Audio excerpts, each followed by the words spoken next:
Lección sexta del tema 9. Estamos tratando sobre el ser personal y seguimos profundizando en la deriva absurda, irracional, pero sobre todo sanguinaria de la antropología que empezó en la modernidad y que hoy ha derivado en el nihilismo. Explicábamos un poco la paternidad muy brevemente de estos autores y decíamos que a través de esta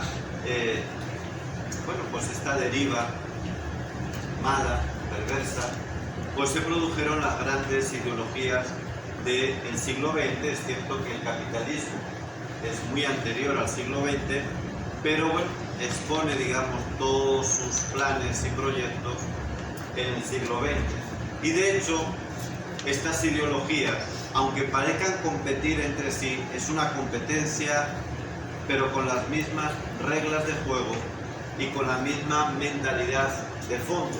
Por lo tanto, es una aparente competencia, pero nunca es para sustituirse del todo, porque saben que se necesitan mutuamente. El capitalismo necesita imperiosamente un enemigo para justificarse a sí mismo. Por eso siempre que uno ataca el capitalismo nos dicen: ah, bueno, entonces tú eres comunista. ¿Qué pasa? Solo hay blanco y negro, que además en realidad van unidos. O si uno defiende un principio que puede parecer comunista, o al revés, perdón, si uno ataca el comunismo, entonces tú eres capitalista. O sea, son mentes, nos han reducido tanto la mente y las capacidades, que uno ahí ve claramente cómo son ideologías que mutuamente se necesitan, porque, insisto, en el fondo son lo mismo, persiguen además los mismos objetivos y tienen la misma antropología filosófica como raíz. Y a esto se llegó cuando, después de la Segunda Guerra Mundial, el mundo despierta de esta pesadilla, de estas ideologías, y ve delante suyo estos millones de víctimas, porque no solo están los más de 100 del comunismo, están los cientos de millones de víctimas del capitalismo por el hambre, las guerras, y también las decenas de millones de víctimas del nazismo y el fascismo. Cuando despierta, lamentablemente el mundo, en vez de decir: oye, tenemos que rehacer la antropología teniendo en cuenta las grandes aportaciones que nos hicieron los clásicos, no para repetir, no para copiar al pie de la letra, sino para profundizar a partir de los clásicos, pero aprendiendo del error que supone todo esto, aunque también tienen elementos positivos que luego los voy a mencionar, también de ellos hay que aprender algo. Pues el mundo no hizo eso. ¿Qué hicimos? ¿Qué hizo la filosofía?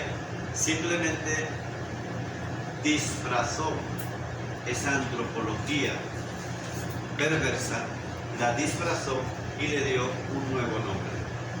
¿Qué nombre le dio? Pues el nombre del humanismo.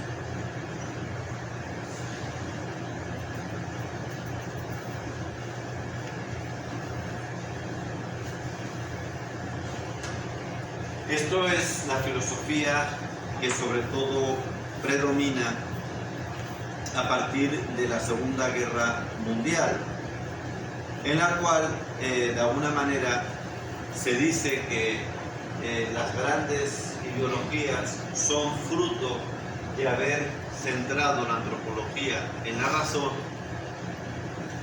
y que más que centrarlo en la razón hay que centrarlo pues en otras facultades, en otras realidades, pero siempre desde una concepción del hombre cerrado al ser, cerrado en definitiva a Dios. Es verdad que el humanismo no es lo mismo cualquier humanismo, es decir, hay humanismos que son inmanentistas y hay humanismos personalistas.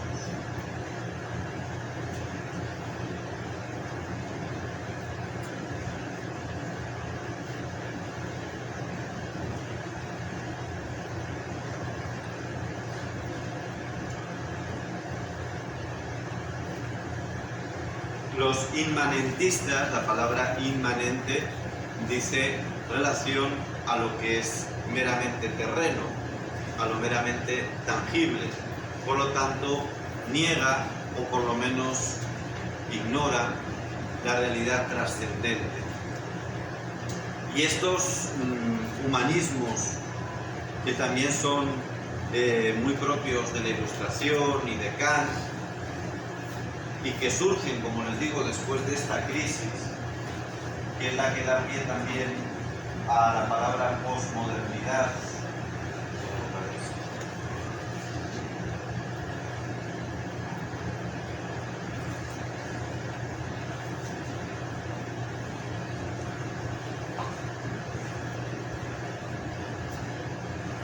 Estoy hablando de finales después de la Segunda Guerra Mundial, por lo tanto 1945 adelante.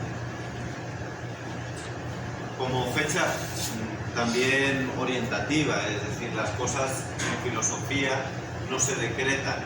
Pero mira, 1945 empieza la posmodernidad, ¿no?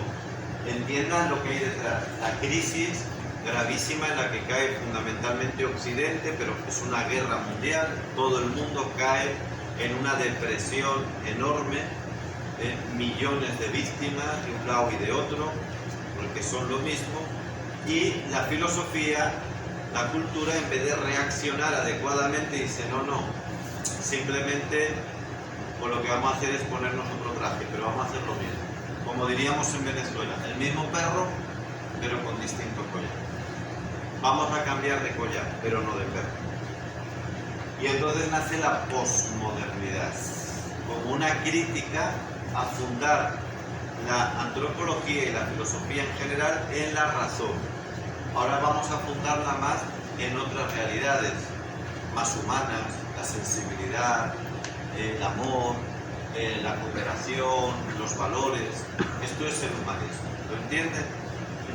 Fundar el hombre en esos valores, pero que siguen siendo totalmente, digamos, terrenos cerrados a la gran conquista de la filosofía clásica. No quieren saber del ser, no quieren saber, por lo tanto, tampoco de Dios, por lo menos directamente, como fundamento de todo. Y digo que dentro de esta posmodernidad y dentro de esta corriente humanista hay dos grandes grupos. Por una parte, los inmanentistas, que siguen más a Kant y a la Ilustración, y por otra parte está la corriente personalista. ¿Qué rasgos tienen los humanismos inmanentistas? Primero, el relativismo antimetafísico, también llamado pensamiento débil. Segundo, el antropocentrismo, es decir, el hombre cerrado a la trascendencia. Tercero, el humanismo ateo, porque lógicamente de aquí viene la negación de Dios, o por lo menos ignorarle. Cuarto, el laicismo sociológico, el laicismo político, el laicismo jurídico, es decir, en nada de lo que tiene que ver el hombre en cuanto a construcción social, pública, política, en nada tiene que haber una noción religiosa. El ejemplo ha sido, pues estas Navidades, la Unión Europea ha estado a punto, si no lo ha hecho este año lo hará el próximo seguramente, de prohibir la palabra Navidad en todos los actos públicos, etcétera, ¿no? Sí, porque Navidad hace relación a natividad del Hijo de Dios. Y lo que hay que convertir esto es en unas fiestas, o las fiestas de invierno, en el caso de Europa, fiestas blancas. Piensen que el señor Pedro Sánchez, que pues bueno, es presidente de España, ¿no? Que le viene tan grande este puesto, pues cuando él habla felicitando esas fechas, este año por ejemplo, igual hizo el año pasado, en ningún momento de los 10-15 minutos, a veces echa un aló presidente como Chávez, ¿no? de 1 hora, 2 horas. Bueno, pues en ningún momento citó la palabra Navidad, en ningún momento. Un presidente que cuando llega, por ejemplo, el Ramadán, cita explícitamente el Ramadán, la fiesta musulmana, y habla de sus tradiciones. Pero en un ambiente cristiano, en una cultura cristiana como la española y la europea, está prohibido hablar de Navidad. Imagínense, sí, yo sé que uno dirá, tan prohibido que, por ejemplo, en los establecimientos públicos, colegios, universidades, hospitales, alcaldías, etc., no se puede poner un pesebre, ni de adorno. Puede poner un Papá Noel, esa figura tan grotesca de la Coca-Cola, puede llenarlo de espumillones, de brillantina, cosas tan horteras como eso, ¿no? Tan ridículas, pero no puedes poner un pesebre. Es increíble, pero es lo que les digo, estamos llegando a una degeneración, no digo ya religiosa, es racional, que es absurda. Bueno, pues esto es el laicismo, ¿no? También otro rasgo es la autorrealización, es decir, la libertad autónoma, sin referencias más allá del propio gusto y capricho, y la ética mínima. Esto nos lleva al final de la utopía y a la despolitización, que es la crisis en la que están, por ejemplo, los movimientos de izquierda, ¿no? Hoy hay varios pensadores de izquierda, filósofos, que dicen, mira, la izquierda se está acabando. Mire, señor, la izquierda se acabó hace mucho tiempo. Ustedes mismos se enterraron, bien enterraditos, porque desde una antropología equivocada nunca puede tener sentido la utopía, porque la utopía nace de la verdadera antropología. Pero cuando usted está en una antropología inmanentista, rastrera, pues lo único que interesa es sexo, comida, placer, series de Netflix, etcétera, ¿no? Como el señor Pablo Iglesias, que cuando era ministro, un señor que se llama comunista, etcétera, era ministro de Asuntos Sociales en España, llega la COVID y él mismo dice que se dedicó a ver series de Netflix y no visitó ni una sola residencia de ancianos donde murieron pues más de 80.000 ancianos. Y él se llama comunista, pero claro, desde una antropología equivocada, pues no puedes hacer más que eso, dedicarte a beber cerveza viendo series de Netflix y a decir pues estupideces como dicen esta gente, ¿no? Pero nos ha llevado a la despolitización. Hoy, a pesar de que se habla mucho de programas, de líderes, la sociedad está despolitizada y la razón es esta crisis antropológica. Por lo tanto, amigos, esto es lo que nos lleva a hablar del nihilismo como característica fundamental de la antropología actual.